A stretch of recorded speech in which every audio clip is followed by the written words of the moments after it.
verset 24. Matthieu chapitre 16, le verset 24.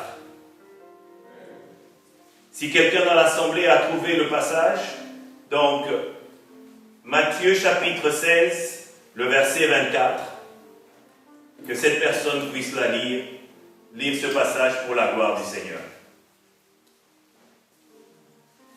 La Bible dit, oui. Alors Jésus dit à ses disciples, si quelqu'un veut venir auprès de moi, qu'il renonce à lui-même et qu'il se charge de sa croix et qu'il me suive. Amen. Amen. Nous allons prier.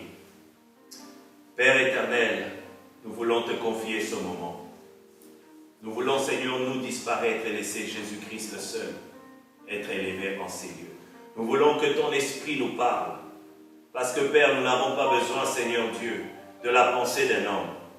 Nous n'avons pas besoin de la philosophie de ce monde. Nous avons besoin de la parole fraîche et vivante de l'Éternel. Cette parole qui transforme, cette parole qui enseigne, cette parole qui affermit, cette parole qui place, Seigneur Dieu, les fondements sur le rocher des âges. Et quand nos fondements sont sur le rocher des âges, ni les vents, ni les tempêtes, ni les circonstances, ni les événements ne viennent nous ébranler, parce que nous reposons profondément enracinés en Jésus-Christ. Et c'est ce que nous demandons, Papa, que ton esprit nous amène à nous enraciner profondément dans le Seigneur Jésus-Christ, pour que toute la gloire te revienne à toi et à toi seul. Dans le nom merveilleux et puissant de Jésus-Christ, nous avons ainsi prié et nous disons Amen. Amen. Ce passage de Matthieu chapitre 16, verset 24, est un passage que nous avons plusieurs fois peut-être déjà eu l'occasion d'entendre à différents endroits. Je vais un peu situer le contexte de ce passage. Jésus-Christ marchait avec ses disciples et à un moment il leur pose la question: qu'est-ce que les gens disent que moi je suis? Et chacun est venu avec sa démonstration. Les uns disaient oui, on dit de toi que tu es Élie, on dit de toi que tu es un prophète, on dit de toi, chacun est venu présenter ce qu'il a entendu de Jésus-Christ. Et le Seigneur posait la question maintenant à ses disciples. Finalement, ça c'est ce que les gens disent. Mais vous, qui êtes mes disciples, vous qui marchez avec moi, qu'est-ce que vous dites que moi je suis? La Bible dit, nous pouvons le voir dans le verset 16 de Matthieu chapitre 16. La Bible dit, Simon-Pierre répondit, tu es le Christ, le Fils du Dieu vivant. Et le Seigneur de dire, tu es heureux Pierre d'avoir prononcé cela, parce que ce n'est pas la chair qui t'a poussé à annoncer cela. C'est l'Esprit de Dieu qui est venu te révéler qui j'étais. Je suis le Christ. Je suis le Fils du Dieu vivant. Je suis celui qui vient apporter la réponse aux problèmes des hommes. Alléluia. Amen. Et pendant qu'il était en train de parler avec eux, nous voyons au verset 21, il est en train de leur expliquer le mandat qu'il avait. La Bible dit, dès lors, Jésus commença à faire connaître à ses disciples qu'il fallait qu'il allât à Jérusalem, qu'il souffrit beaucoup de la part des anciens, des principaux sacrificateurs et des scribes, qu'il fut mis à mort et qu'il ressuscita le troisième jour. Alléluia. Amen. Christ explique, on est en train de partir, on va à Jérusalem. Et comme on va à Jérusalem, je pars là-bas pour accomplir le désir du Créateur, de notre Père. C'est Dieu-là qui nous a choisis, c'est Dieu-là qui nous a mis de côté. Et c'est lui qui a prévu une solution au problème de l'humanité. Parce que l'homme avait péché, l'homme avait brisé la communion avec Dieu. La relation avec Dieu avait été altérée. Mais Christ venait pour accomplir la volonté du Père. Et la volonté du Père, c'était quoi? C'est que l'homme soit réconcilié avec l'Éternel. C'est que l'homme ait le libre accès devant le trône de Dieu. C'est que l'homme reçoive le pardon de l'Éternel. C'est que l'homme reçoive la guérison de ses maladies. C'est que l'homme reçoive la paix avec Dieu. Alléluia. Amen. C'était le plan du roi des rois. Et quand il a défini ce qu'il allait se passer, qu'on allait l'arrêter, qu'on allait le faire souffrir, qu'on allait le mettre à mort, et qu'il allait ressusciter le 3e jour. Le verset 22, Pierre, et j'aime beaucoup Pierre parce que c'est vraiment pour moi une représentation de ce que nous sommes en tant qu'humains. Ce même Pierre qu'on avait loué quelques minutes plus tôt, parce qu'il a révélé quelque chose de la part de Dieu. Il prend Jésus à part, il dit, écoute Jésus, on sait que tu es le Fils du Dieu très haut. On sait que tu es le Christ qui avait été promis. On sait que tu as fait des grandes choses et tu vas faire encore des grandes choses. Arrête ces genres d'histoires. La Bible dit qu'il a pris à part Jésus-Christ et s'est mis à le reprendre. En disant, à Dieu ne plaise Seigneur, cela ne t'arrivera pas. Nous avons encore besoin de toi. Nous voulons vraiment encore vivre des merveilles avec toi. Nous voulons voir encore des miracles. Nous voulons expérimenter encore la main de Dieu agissant parmi nous. Parce que nous sommes là témoins de voir que Dieu est en train d'agir au travers de toi. Toi, tu es en train de parler d'aller mourir. Ça voudra dire que ce que tu es en train de faire va s'arrêter. Alléluia. Amen. Nous avons souvent notre vision des choses. Nous avons souvent notre façon de voir à la manière selon laquelle Dieu doit agir dans une situation ou dans un événement en particulier. Alléluia. Nous avons souvent notre interprétation que voici comment le Seigneur va faire. Mais le Seigneur reste souverain et il reste fidèle au projet qu'il a établi. Alléluia. Et c'est même Pierre qu'on venait de louer quelques instants avant. C'est ce même Pierre à qui on vient dire « Arrière de moi, Satan ». Et ça peut scandaliser. Ça peut scandaliser de dire « Mais ce n'est pas celui qu'on venait de louer. Ce n'est pas celui de qui on a dit qu'il est pierre et sur cette pierre, il bâtira son église. Et le séjour de mort ne prévaudront point contre cette église. » Il était Pierre à qui on allait donner les clés du royaume des cieux. Tout ce qu'il lie sur la terre est lié dans les ciels et tout ce qu'il délie sur la terre est délié dans les ciels. Mais c'est ce même Pierre à qui Jésus dit, arrière de moi Satan. Jésus ne s'adressait pas directement à Pierre. Jésus s'adressait directement à Satan qui est venu donner une pensée qui n'était pas la pensée de l'Éternel. Alléluia. Le verset 23 nous dit, tu mets en scandale, car tes pensées ne sont pas les pensées des dieux, mais celles des hommes. Alléluia. Les hommes ont leur façon de voir les choses. Ils ont leur façon de percevoir. Et quand nous sommes orientés dans une certaine direction, nous allons dans cette direction en allant parfois à l'encontre de la volonté de Dieu, en allant parfois à l'encontre du plan de l'Éternel. Alléluia. Amen. Et nous tombons maintenant sur le verset 24. Après avoir précisé que Satan devait reculer dans cette situation parce qu'il fallait que la volonté de Dieu s'accomplisse, Christ dit dans ce passage, Jésus dit à ses disciples, si quelqu'un veut venir après moi, alléluia, amen. Si quelqu'un veut venir après moi, je ne force personne, je n'oblige personne. C'est une décision personnelle qui doit venir de ta vie. C'est un choix, une résolution que tu dois prendre dans ta vie. Si tu veux être disciple de Jésus-Christ, si tu veux marcher sur les pas de Jésus-Christ, tu dois savoir qu'il y a un prix à payer. Alléluia. Amen. Nous ne pouvons pas simplement garder dans notre tête, oui, nous allons marcher avec le Seigneur, nous allons vivre des miracles, nous allons voir la grandeur de l'Éternel. Oui, nous verrons toutes ces choses. Mais au-delà de cela, nous devons réaliser que être chrétien vient avec un prix. Alléluia. Il y a un prix à payer. Oh, nous avons été sauvés gratuitement par le don de Jésus sur la croix de Golgotha. Nous avons été sauvés gratuitement lorsque nous avons reçu le Seigneur Jésus-Christ comme notre Seigneur et notre Sauveur. La Bible dit, à ceux qui l'ont reçu, à ceux qui croient en son nom, il a donné le pouvoir de devenir enfants de Dieu. Nous sommes devenus enfants de Dieu. Mais, bien-aimés, il est important pour nous de ne pas seulement être enfants de Dieu. Il est important pour nous de savoir qu'un enfant de Dieu est aussi appelé à être un disciple de Jésus-Christ. Alléluia. Amen. Ça voudra dire que nous devons rentrer dans les prix à payer pour marcher avec Jésus-Christ. Alléluia. Amen. Nous ne pouvons servir le Seigneur selon nos pensées à nous. Pierre était là en train de dire, non Seigneur, tu ne peux pas aller à Jérusalem, tu ne peux pas aller mourir là-bas, parce qu'il y a encore tellement de choses à faire.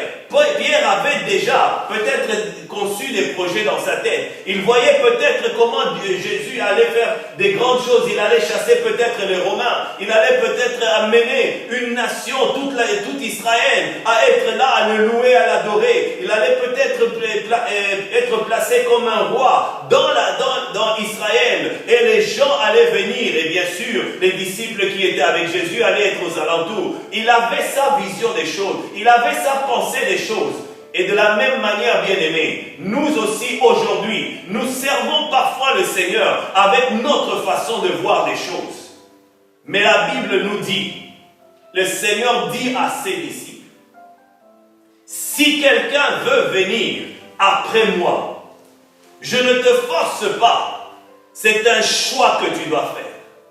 Si tu as résolu de venir après moi, sache qu'il y a un prix à payer. Alléluia. Amen. Nous ne pouvons pas suivre Jésus-Christ et rester ce que nous sommes.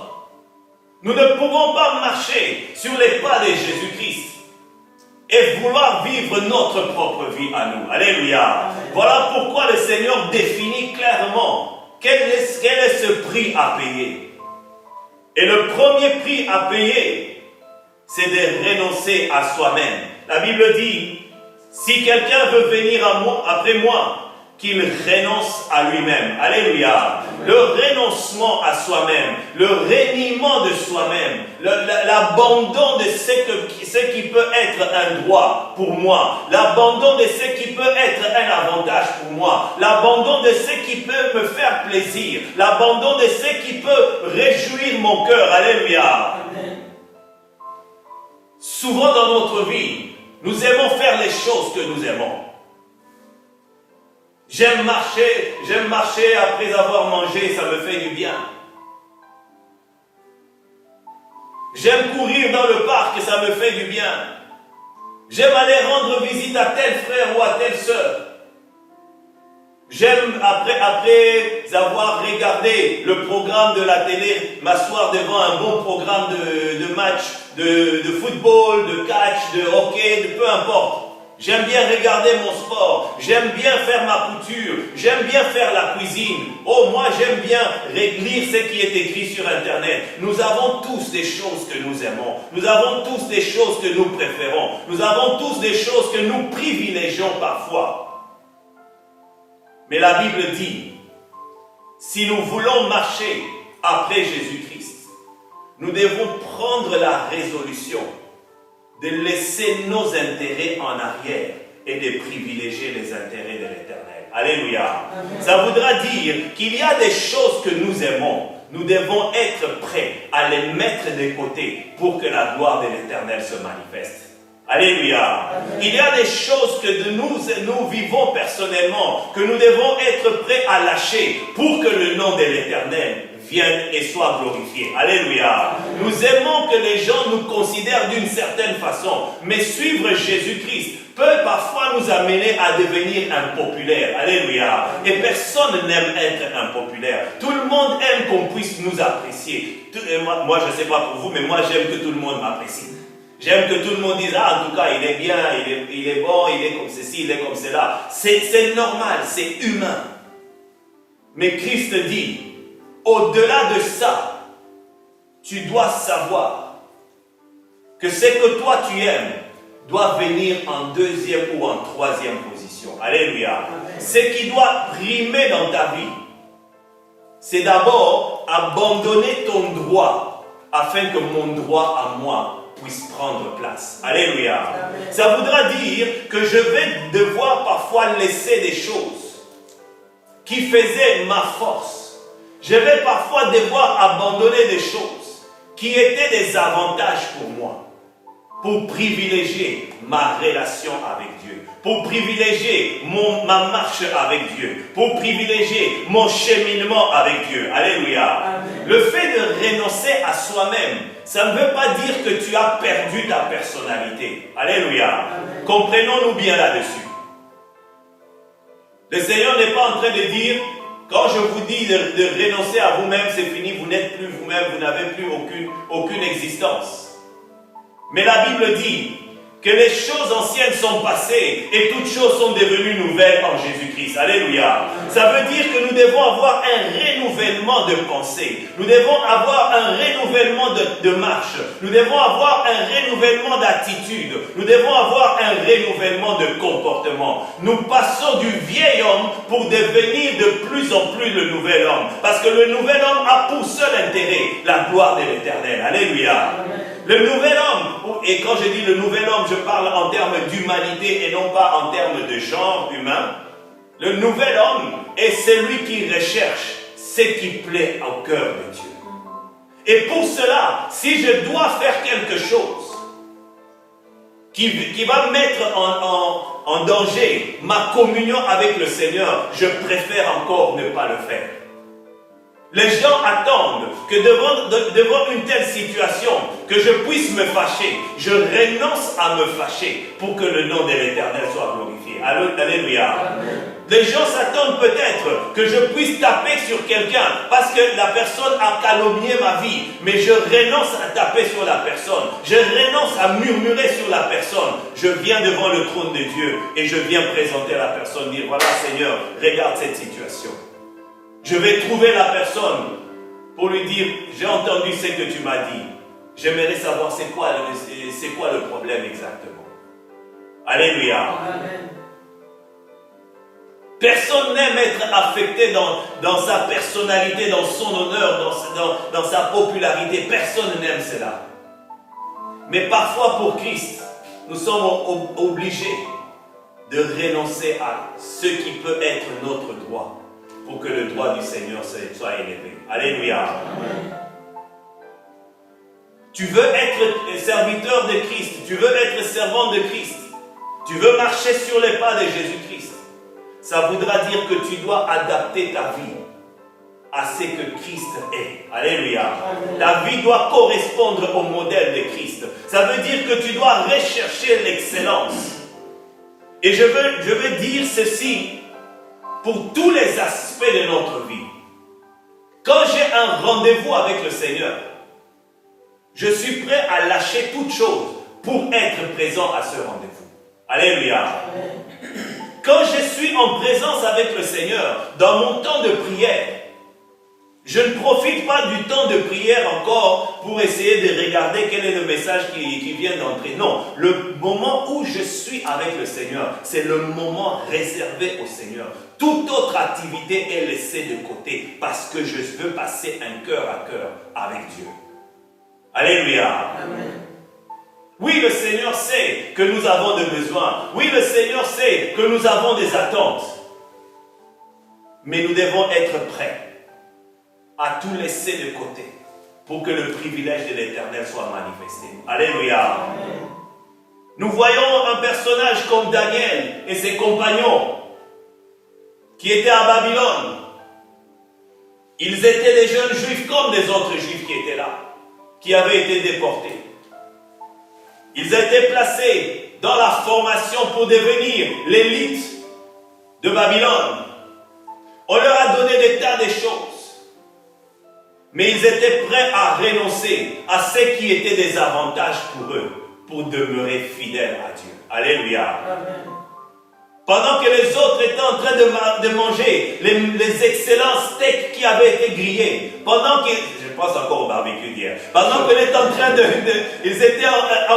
de profiter des avantages qu'il y avait, eux, ils ont décidé de ne pas se souiller, mais de rester fidèles à l'Éternel.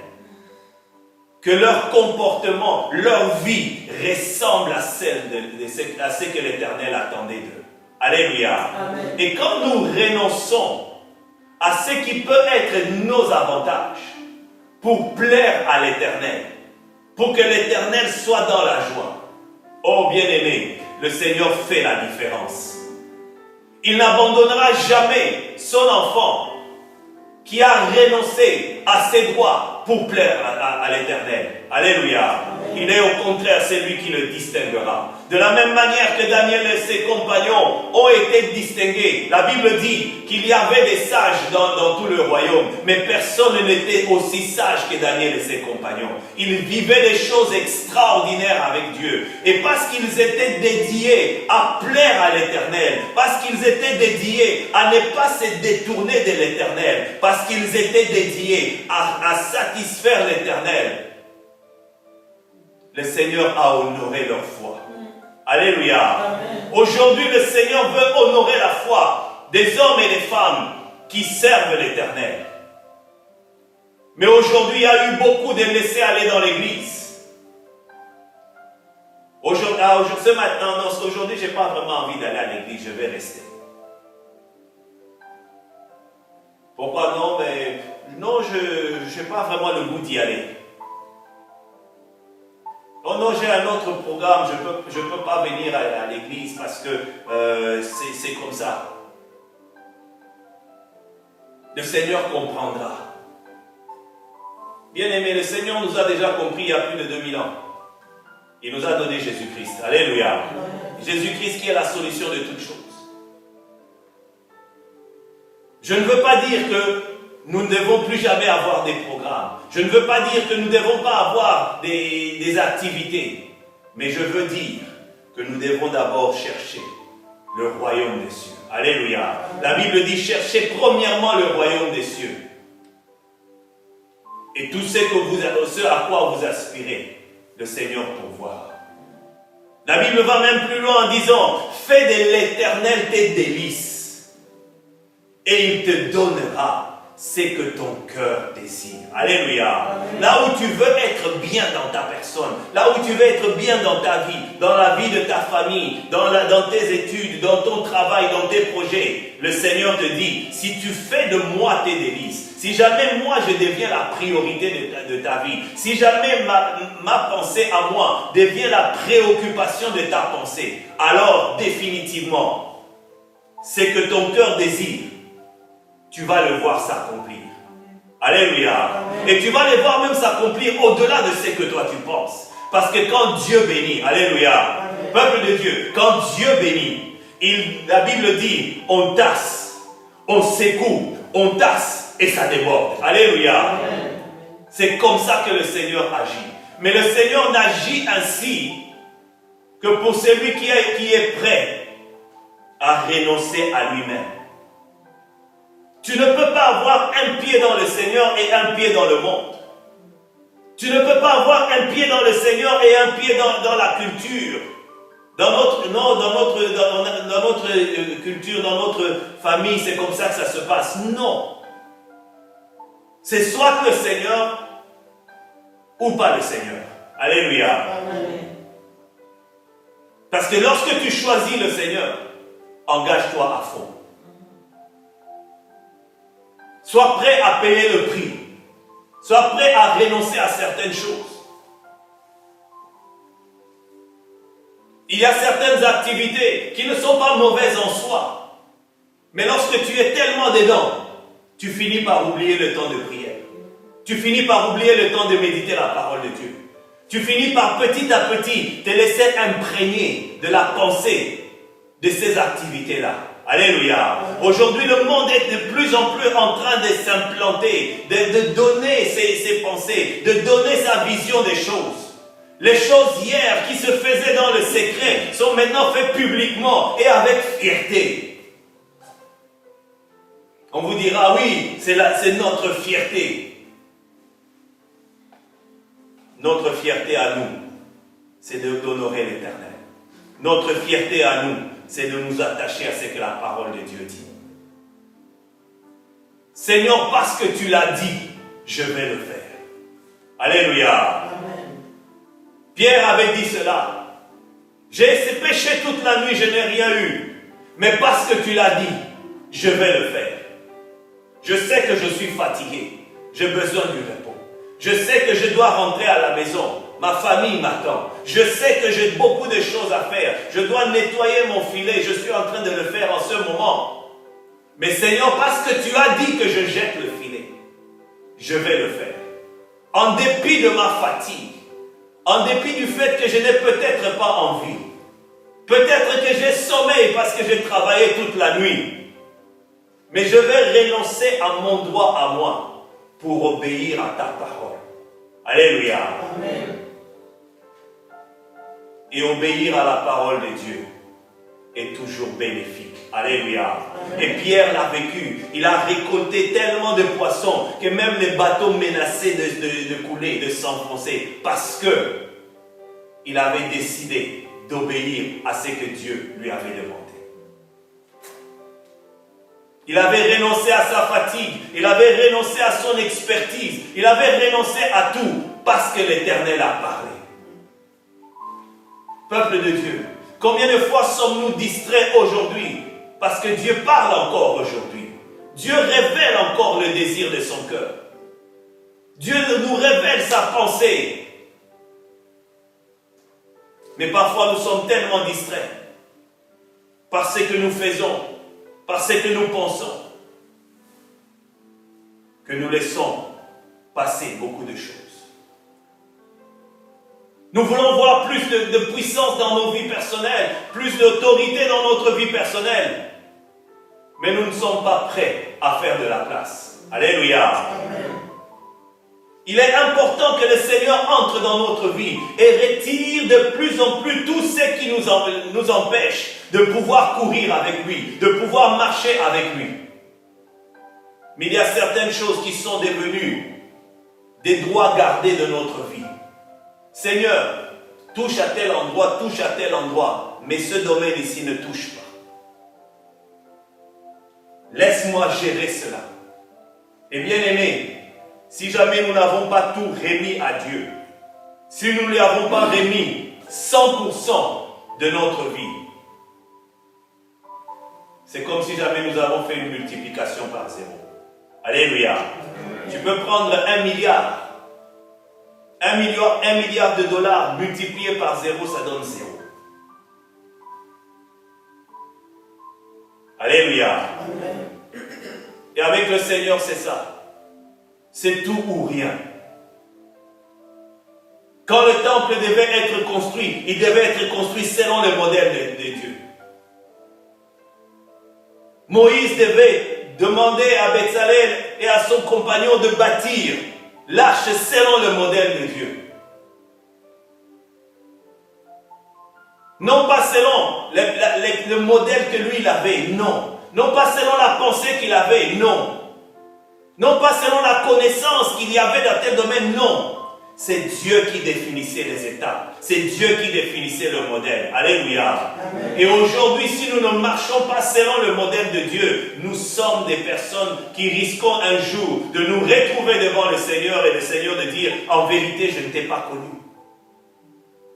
Parce que tu n'avais pas renoncé à tout.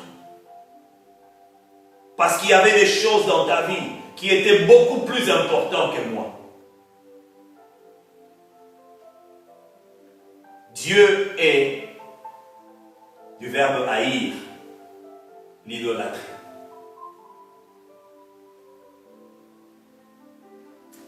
Regardez qu'est-ce que tu es en train de dire. Moi, je n'ai pas d'idole. Je n'ai pas la statue de je ne sais qui chez moi à la maison que je prie.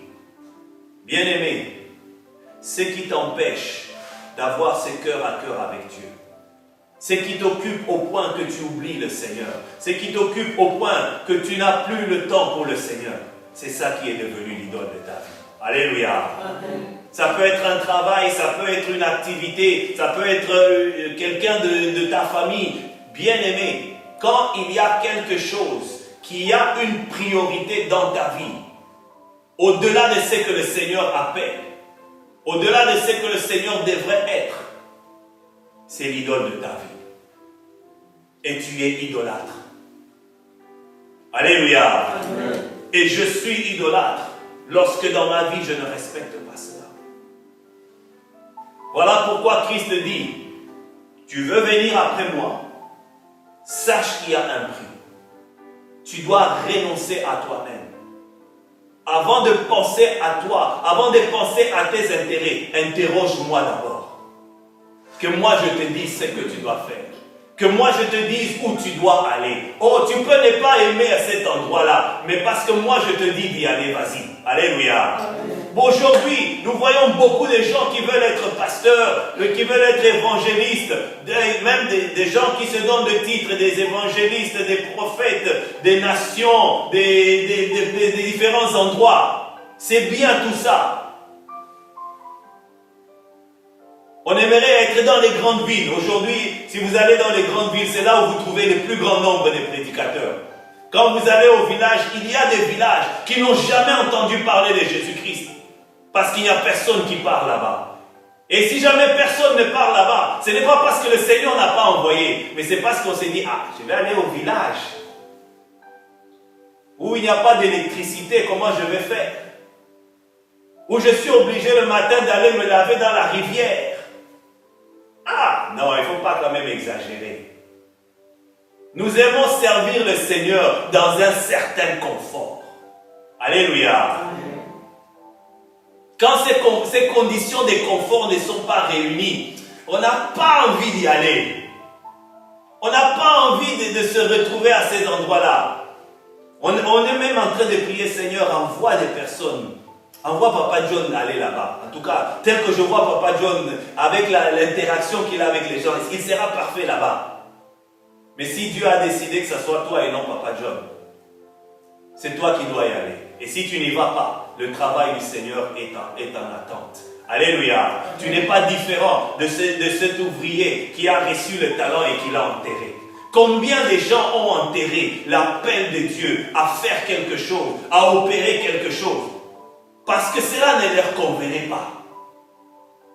Mais la Bible dit, tu veux venir après Christ, tu dois apprendre à renoncer à toi-même. Tu dois apprendre à privilégier d'abord les intérêts du royaume des cieux. Tu dois apprendre à privilégier le désir du cœur de Dieu. Alléluia. La Bible dit que les regards, les yeux du serviteur sont sur la main de son maître et les yeux de la servante sur la main de sa maîtresse. Pourquoi? Parce que le maître est là. Il peut faire juste un simple signe. Et le serviteur qui focalise sur son maître, c'est que le maître m'appelle. Il m'envoie chercher ceci. Il fait cela parce qu'il fait particulièrement attention à ce que son maître fait. D'autres personnes ne le remarquent pas, mais lui le regarde attentivement. Il ne se laisse pas distraire. Il peut avoir du bruit à côté. Des gens peuvent raconter des bonnes choses, mais lui reste focalisé sur le maître parce que son maître peut l'appeler à n'importe quel moment. Il peut lui faire signe à n'importe quel moment. Alléluia. Amen.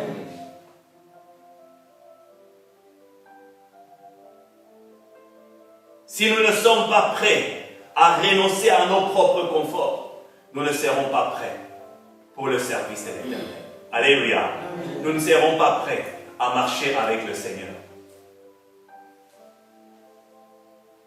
Le salut est quelque chose de facile, de gratuit pour nous, au point qu'il y a certaines personnes qui disent que c'est trop simple, c'est trop facile. Mais une fois que nous sommes sauvés, nous sommes passés de l'esclavage du péché pour devenir enfants de Dieu, mais serviteurs et servantes de l'Éternel. Alléluia. Amen. Le serviteur ne privilégie pas ses intérêts. Si le patron ou la patronne dit « va au marché », même s'il avait des assiettes à ce moment-là, il va laisser les assiettes pour aller au marché. Alléluia. Amen. Pourquoi? Parce que son patron, sa patronne lui a donné une instruction. Le serviteur qui viendra dire, bon attends, je vais d'abord terminer, j'ai d'abord des assiettes à laver, quand j'aurai terminé les assiettes, je dois d'abord balayer la parcelle, quand j'aurai balayé la parcelle, je pourrai enfin y aller. Non. Le patron ou la patronne a dit, j'obéis et j'y vais. C'est que je n'ai pas su terminer, je viendrai le terminer quand je reviendrai. Alléluia. Amen. Renoncer à soi, ça veut dire me mettre en deuxième position et laisser le Seigneur à la première place. Dans tout ce qu'il veut que je fasse, dans tout ce qu'il veut que je dise, partout où il veut que je sois, c'est lui qui primera d'abord. Alléluia. Il y a un prix à payer pour suivre le Seigneur. Et le premier prix, nous avons vu, c'est de renoncer à soi-même. Le deuxième prix à payer, c'est de se charger de sa croix. Alléluia.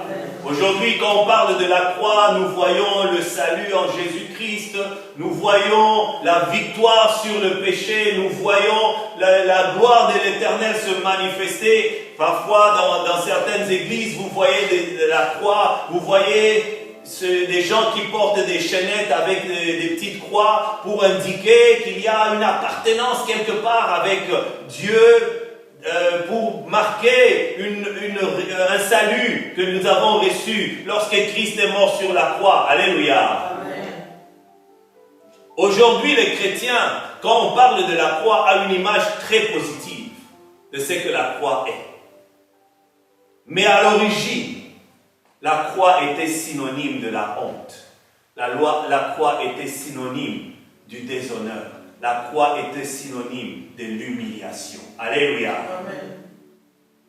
On prenait les gens, on les mettait sur la croix, on les exposait nus sur la place publique. Toute personne qui passait regardait cette personne. On disait, c'est un méchant, c'est un voleur, c'est un criminel qui est là. Il nous a tellement fait souffrir. C'est maintenant à nous le temps de nous moquer de lui. Parce que quand lui nous faisait souffrir, il se moquait de notre souffrance à nous. C'est maintenant à nous de nous réjouir de sa souffrance à lui. Parce qu'il paye ce qu'il est en train de faire. Alléluia. Amen.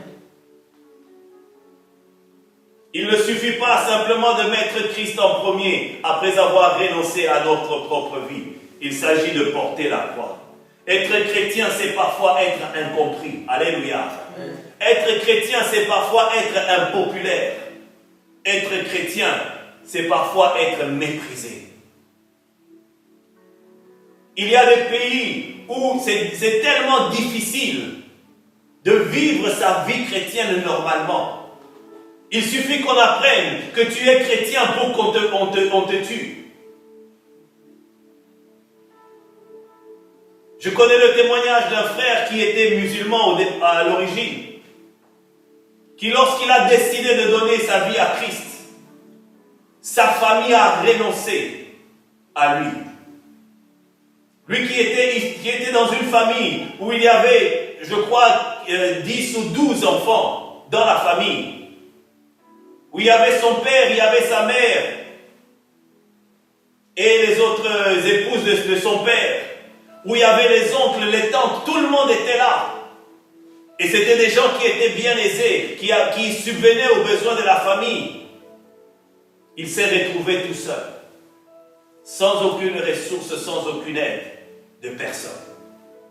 Alléluia. Amen. Et puis, on a même cherché à l'éliminer. Il était obligé de se cacher pendant longtemps. Mais cette personne a dit, je connais le prix que je payais pour devenir chrétien. Alléluia. Amen. Les hommes m'ont détesté, on m'a méprisé. Les gens de ma propre famille, mon propre père, ma propre mère, mes propres frères et sœurs m'ont rejeté, comme si j'étais rien du tout.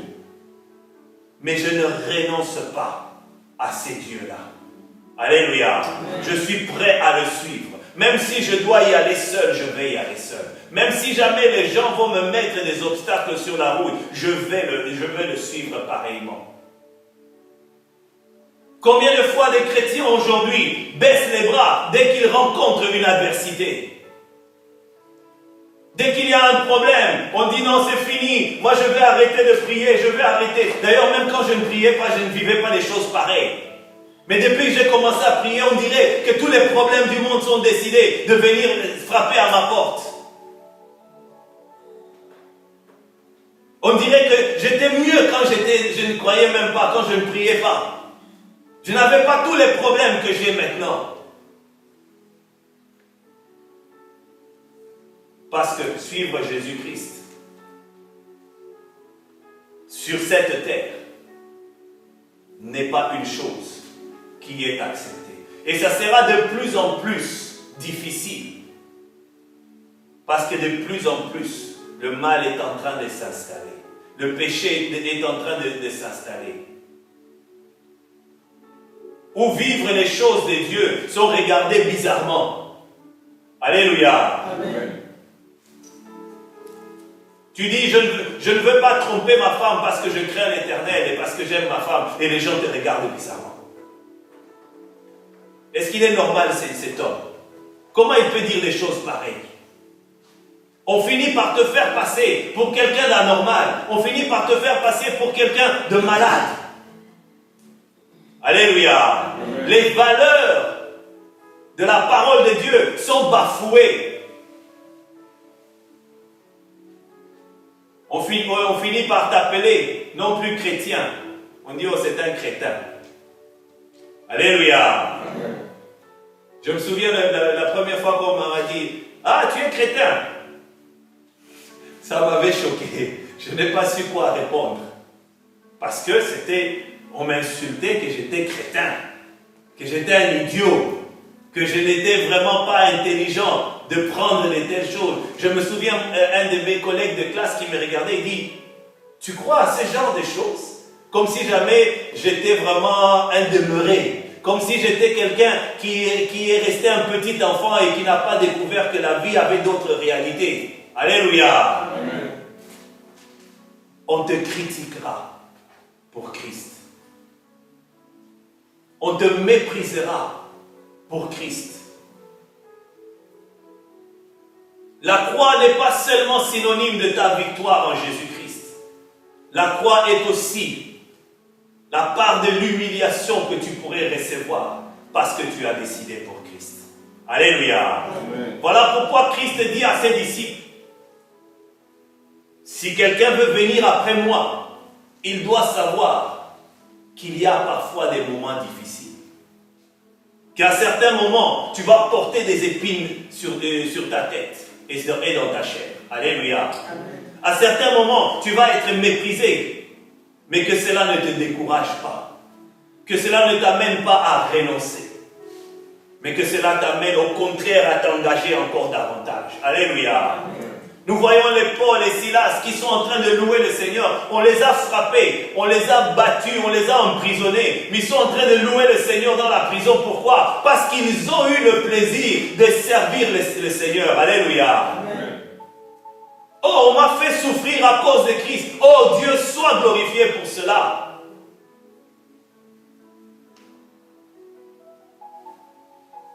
Et toi, il suffit simplement qu'on te dise, vous les chrétiens, vous êtes vraiment dépassés.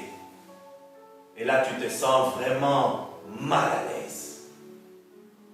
Et on l'a dit sur la place publique devant tout le monde. Et les gens ont commencé à te regarder et tu es là. Qu'est-ce que tous ces gens vont penser? Bien-aimé, le chrétien se préoccupe de ce que Dieu pense de lui. Alléluia. Les hommes peuvent ne pas être d'accord avec toi. Ils peuvent considérer que tu ne vaux absolument rien.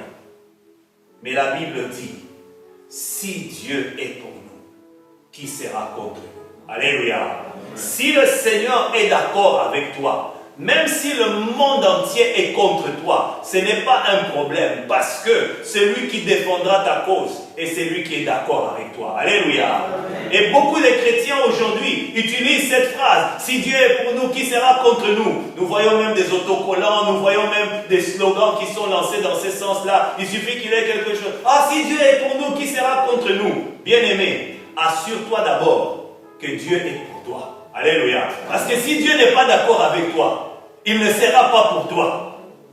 Même si tu te dis, je suis chrétien. Ça fait 20 ans que je connais le Seigneur.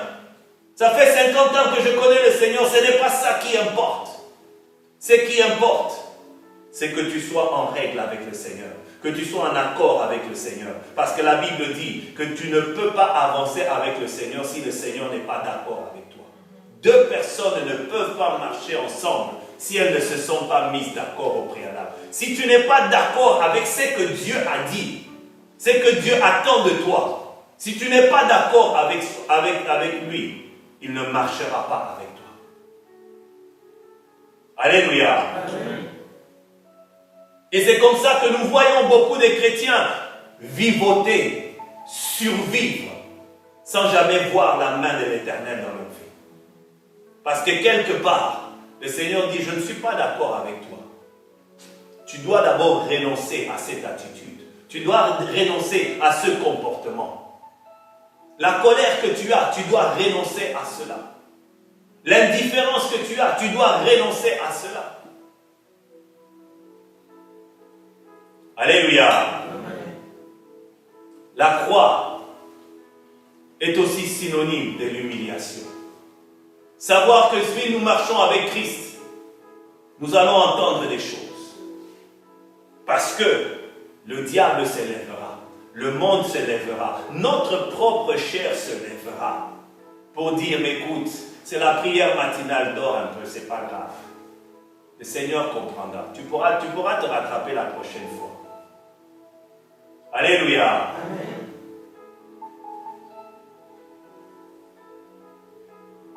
Et quand tu cherches à chaque fois de dire, bon, aujourd'hui, le Seigneur me comprendra. Le Seigneur dira, j'ai déjà compris, mais c'est toi qui ne me comprends pas. Alléluia. Et parce que tu ne me comprends pas, j'attends que tu me comprennes. Et quand tu m'auras compris, alors nous allons marcher. Alléluia. Amen. Il y a un prix à marcher avec Christ. Nous devons renoncer à nous-mêmes. Nous devons prendre notre croix et nous devons porter notre croix chaque jour. Nous devons être chrétiens chaque jour, à chaque circonstance, à chaque événement, à chaque situation. Nous devons rester chrétiens jusqu'au bout. Alléluia. Amen. Et la troisième condition, pour être disciple de Christ, et c'est ça le thème de notre exhortation ce matin, les caractères du disciple. Suivre Jésus-Christ. Alléluia. Je renonce à moi-même. Je prends chaque jour ma croix. Mais je ne prends pas ma croix pour rester sur place. Je prends ma croix pour suivre Jésus-Christ. Ça veut dire que s'il va à gauche, je vais à gauche. S'il va à droite, je vais à droite. S'il monte, je monte. S'il descend, je descends. Parce que il est celui qui m'indique le chemin à suivre. Alléluia. La Bible dit ici qu'il se charge de sa croix et qu'il me suive, et non pas qu'il me précède. Combien de fois ne nous sommes-nous pas retrouvés dans une situation où nous avons précédé Dieu? Nous avons pris nos décisions, je vais faire ceci, je vais aller à tel endroit, je vais dire ceci, je veux faire cela. Mais le Seigneur ne t'a pas dit quoi que ce soit. Alléluia. Amen. David, avant d'aller combattre, allait toujours devant la face de l'Éternel. Demandait, Seigneur, est-ce que je monterai? Et quand le Seigneur lui disait, vas-y, il y allait. Et il remportait la victoire. Et quand le Seigneur lui disait, attends, il attendait jusqu'à ce que le Seigneur lui donne le feu vert. Alléluia. Combien de fois aujourd'hui, beaucoup de gens se sont engagés dans des affaires, dans des projets, dans des situations où ils voyaient déjà. On leur avait dit, tu sais, si jamais tu te lances dans tel projet, ça marchera. C'est vraiment très recherché. Mais est-ce que le Seigneur t'a dit d'y aller? Alléluia. Est-ce que le Seigneur t'a dit, vas-y dans cette voie? Et parce que tu t'es engagé avant, et ensuite tu vas chercher la bénédiction du Seigneur parce que tu te souviens quelque part que, ah oui, c'est vrai, je suis chrétien, il faudrait que le Seigneur soit là. Seigneur, viens, je te prends par la main, viens bénir à tel endroit. Non, ce n'est pas ainsi que ça se passe. Alléluia. Amen. Le chrétien est celui qui suit Christ. Il est celui qui va sur les pas de Jésus-Christ. Et pour cela, le chrétien a besoin d'avoir une intimité avec le Saint-Esprit. Alléluia. Parce que le Saint-Esprit est celui qui vient révéler le cœur de Dieu. On te parle d'un projet, on te parle d'une situation, viens devant le trône de Dieu. Demande que le Saint-Esprit te révèle quelle est la pensée de Dieu sur ce dossier dans ta vie personnelle. Alléluia. Ce n'est pas parce que Dieu a béni ma soeur Léa dans ce domaine-là à tel endroit que le Seigneur va aussi te bénir à tel endroit. Parce que le plan que Dieu a conçu pour la sœur Léa n'est pas le plan qu'il a conçu pour ta vie. Alléluia. C'est comme si jamais la sœur Léa a acheté des pneus de tracteur parce qu'elle a un tracteur. Tu dis, oh, moi aussi, avec ma voiture, il faut que j'achète des pneus de tracteur. Ce n'est pas approprié. Ça n'entrera pas, ça ne marchera pas. Ta voiture sera toujours sur des pierres en attendant qu'on mette des roues appropriées. Parce qu'à chaque fois tu essaieras de mettre les roues des tracteurs, les roues vont même dépasser ta voiture. Alléluia. Par leur hauteur. Dieu connaît ce qu'il a résolu pour la vie de chacun d'entre nous. Dieu a conçu un plan unique pour ta vie à toi.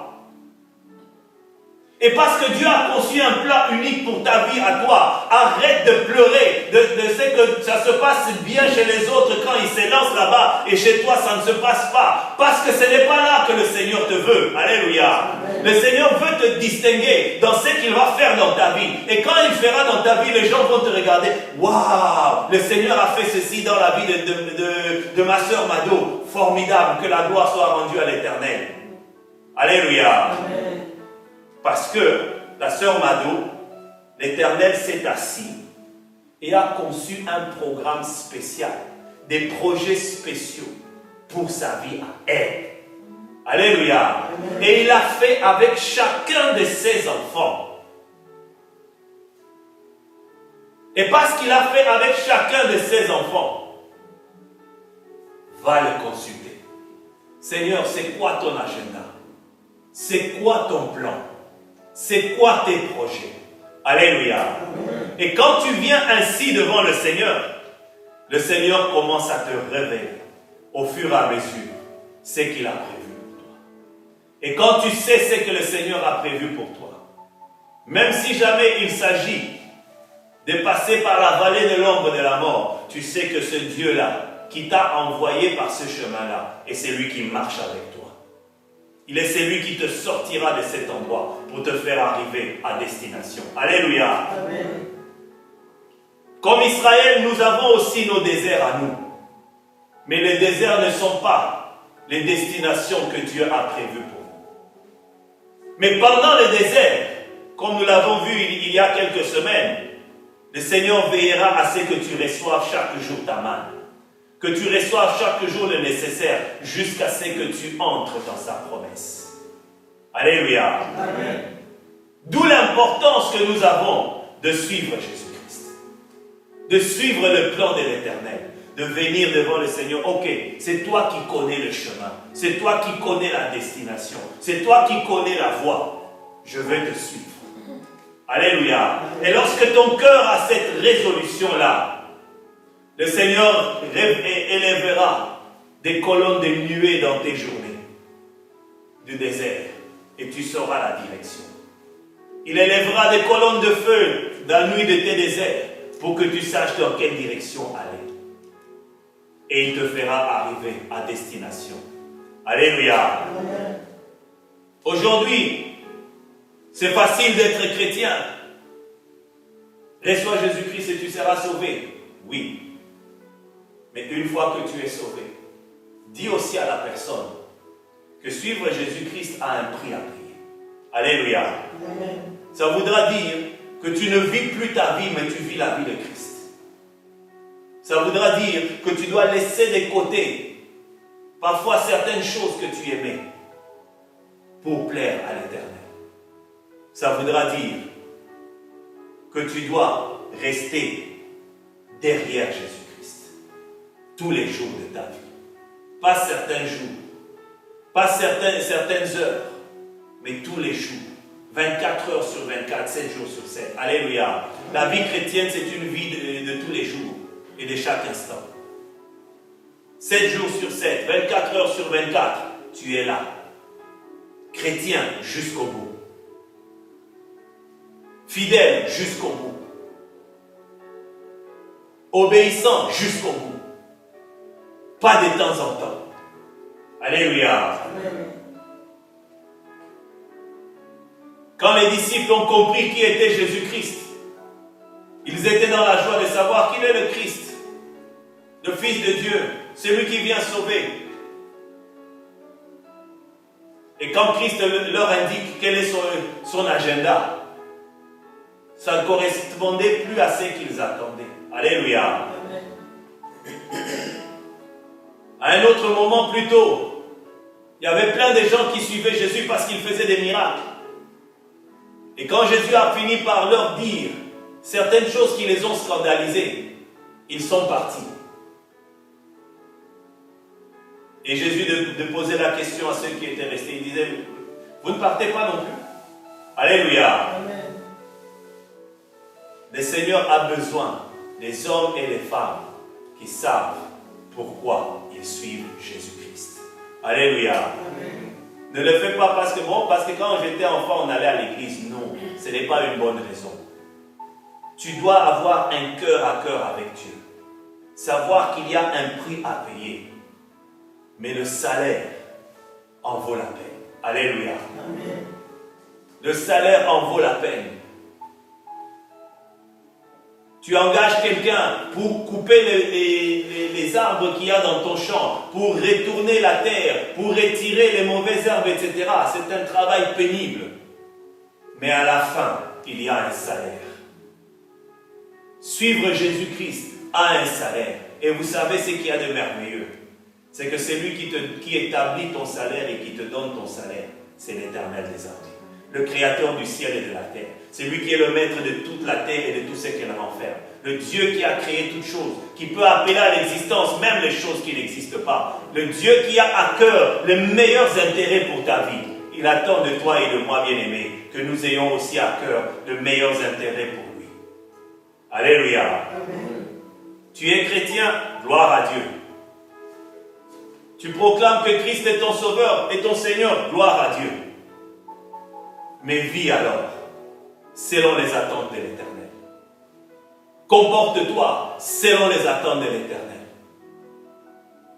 Que tes intérêts, tes choix prennent la deuxième position. Mais que la première position soit réservée au Seigneur. Même si ça peut te présenter en désavantage par rapport aux autres, laisse le Seigneur se charger de cela. Alléluia. Amen. Daniel et ses compagnons étaient en désavantage par rapport aux autres. Mais parce qu'ils ont cru au Seigneur, parce qu'ils se sont appuyés sur le Seigneur a changé leur désavantage en avantage. Ils sont devenus meilleurs que ceux qui avaient tout ce qu'ils recevaient de la table du roi. Alléluia. Amen. À cause de leur obéissance, à cause de leur dévouement, à cause de leur décision de plaire à Dieu. Peu importe les circonstances, peu importe les événements. De dire, Seigneur, je m'en tiens à toi. Même si les gens vont se moquer de moi, même si les gens vont me mépriser, même si je vais perdre certains avantages, même si je vais perdre certaines relations, c'est toi d'abord que je mets en premier lieu. Alléluia. Amen. La Bible, la parole de Dieu dit, Jésus dit à ses disciples, c'est à ses disciples qu'il a parlé. Si quelqu'un veut venir après moi, qu'il renonce à lui-même, qu'il se charge de sa croix et qu'il me suive. Rien d'autre. Le verset 25 et autres et suivants donnent simplement les conséquences. Car celui qui voudra sauver sa vie la perdra. Ce que tu crois avoir gagné, tu vas la perdre. Et celui qui la perdra à cause de moi la retrouvera. Même si tu as perdu quelque chose pour le Seigneur te donne cette garantie que tu ne l'auras pas perdu, tu vas le retrouver. Alléluia. Amen. À quoi cela sert-il à un homme de gagner le monde s'il perdait son âme? Ou que donnerait un homme en échange de son âme? Un jour, nous nous tiendrons devant le trône de Dieu. Que ce jour-là, le Seigneur dise de chacun d'entre nous, et c'est ma prière bien-aimée, pour vous et pour moi, que le Seigneur dise de chacun d'entre nous, bon et fidèle serviteur, bonne et fidèle servante, entre dans la paix de ton maître. Amen. Amen. Nous allons prier.